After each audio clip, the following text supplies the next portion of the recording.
Hello students, how are you now? I hope all are fit and fine at your home. And after chapter 3, now next I will start the poem of your book. Okay, so in your book the next thing is poem before chapter 4 and after chapter 3. Okay, the poem name is The Shed. What is the name? The Shed. Shed student, shed क्या होता है? Shed जो होता है काऊ का home कह सकते हैं इसको. Okay. And do you know the cows shed are two. Shed of wood shed. For example, यानी cow shed, tool shed, wood shed, कोई भी shed हो मतलब कह सकते हैं. For example, it's a small room away from the main house, यानी ये एक छोटा सा रूम के जैसा होता है शेड जो होता है, और हमारे घर से कुछ दूरी पे या फिर घर के सामने या बगल में होता है फॉर स्टोरिंग और keeping things, animals, tools, vehicles etcetera. यानी शेड जो होता है वहाँ पे हम कोई भी चीज़ अपनी रखते हैं, जैसे लाइक टूल्स रखते हैं या फिर व्हीकल्स रखते हैं, जैसे साइकिल, बाइक, ये सारी चीज़ें वहाँ पे रख सकते हैं एक्सेट्रा, इस तरह की सारी चीज़ें. Okay, so let's see the poem. There's a shade at the bottom of our garden with a spider's web hanging across the door. The hinges are rusty and creak in the wind. When I am in bed, I lie and I listen. I'll open that door one day. Student, this poem has written by Frank Flinan. Okay, this poem has written by Frank Flinan. सबसे पहले student मैं आपको Frank फ्लाइनन के बारे में कुछ बताना चाहूँगी. Frank Flannan is a very great poem of Australia. He is from Australia. He was from Australia, and he is a very good poet. Like Frank Flinan was born in 1906 in Sydney and died in 2000 by profession. He was an Australian doctor, author, and missionary priest. यानी इतनी सारी चीज़ें थी जो Frank फ्लाइनन थे. वो बहुत ही अच्छे डॉक्टर भी थे, ऑथर भी थे, एंड मिशनरी प्रियस्ट भी थे. प्रियस्ट मीन्स क्या होता है स्टूडेंट? पुजारी. ओके, तो इतनी सारी क्वालिटी थी फ्रैंक फ्लाइनन के अंदर, और इन्होंने कितना बढ़िया एक शेड पे ही इन्होंने पोएम बना दिया स्टूडेंट. शेड तो आप सभी ने लर्न किया होगा अपने छोटे क्लासेस में. आपने house of home of animals जो पढ़ा होगा उसने शेड देखा होगा, ये सारी चीज़ें, बट किसी के दिमाग में ये नहीं आया. लेकिन फ्रैंक फ्लाइनन ने इस पे एक पूरा पोएम ही लिख डाला. और इस पोएम में the poet talks about a shed in his garden.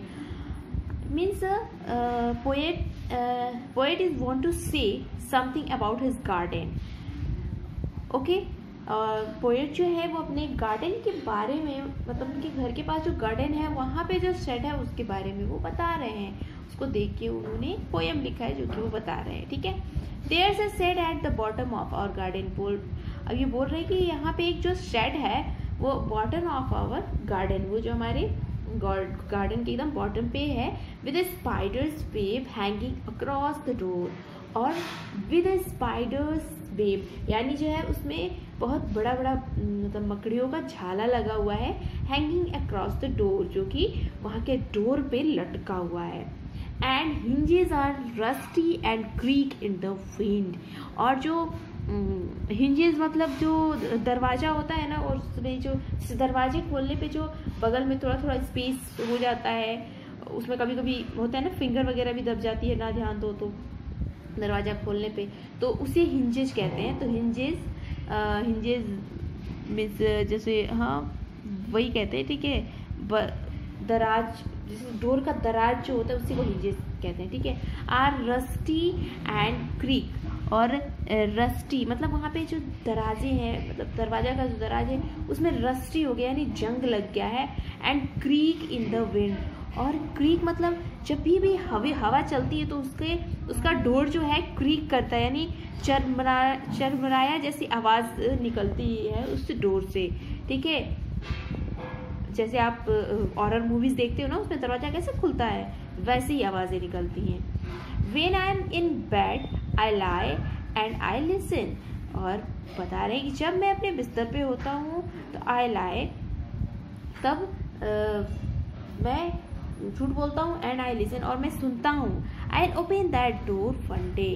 फिर मैं सोचता हूँ खुद में कि एक दिन मैं उस दरवाजे को क्या करूँगा, खोलूँगा, ठीक है, क्योंकि वहाँ पे जो शेड है वहाँ कोई नहीं आता जाता है, तो इसीलिए ये इनके मन में हमेशा ये इमेजिन करते हैं कि वो दरवाज़ा मैं क्या करूँगा, एक दिन खोलूँगा। There's a dusty old window around at the side with 3 cracked panes of glass। There's a dusty old window, और जो वहाँ पे ओल्ड विंडो है, वो जो पुराना दरवाज़ा है, वहाँ पे बहुत सारे डस्टी हो गए हैं, बहुत गंदे हो गए हैं। Around at the side with 3 cracked panes of glass, और उसकी जो मतलब उसके जो ग्लासेस हैं वो क्रैक हो गए हैं, टुकड़े टुकड़े में क्रैक हो गए हैं। I often think there someone staring at me and, और कह रहे हैं कि ऑफन मतलब कभी कभी मैं प्राय देखता हूँ, सोचता हूँ कि there someone staring at me, ऐसा लगता है, मैं सोचता हूँ कि वहाँ से मुझे कोई घूर रहा है।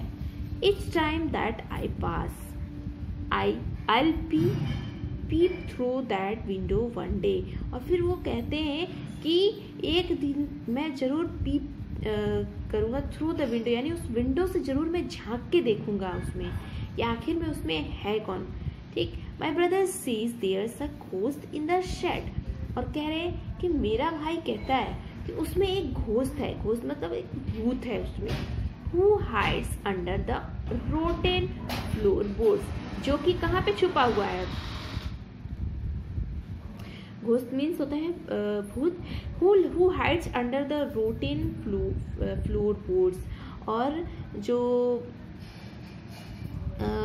वो बताता है कि जो वो कहाँ पे छुपा हुआ है घोस्ट, तो जो फ्लोर बनाने के लिए जो वहाँ पे टुकड़े रखे हुए हैं वहीं पे वो छुपा हुआ है।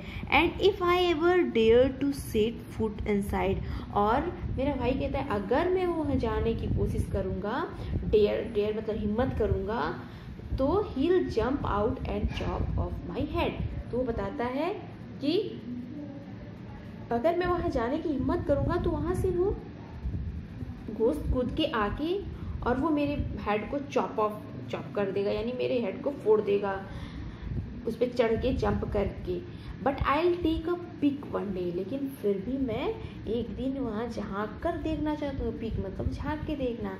आई know that there isn't really a ghost and he want to say that his brother was lying, okay।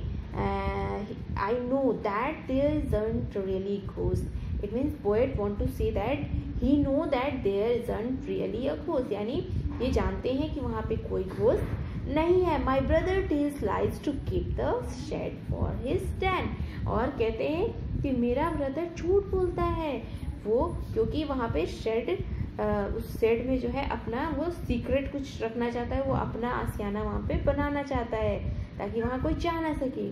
There isn't anyone stirring or making strange noises, और फिर कह रहा है कि वहाँ पे अब कोई नहीं है, ना कोई घूरने वाला है, ना कोई शोर मचाने वाला है, ना ही कोई स्ट्रेंज है, कोई अजनबी वहाँ पे है, अजीब सा कोई भी है वहाँ पे। And the spider has been gone from his web, और जो स्पाइडर है वो भी कहीं ऐसा लगता है कि वो चला गया है।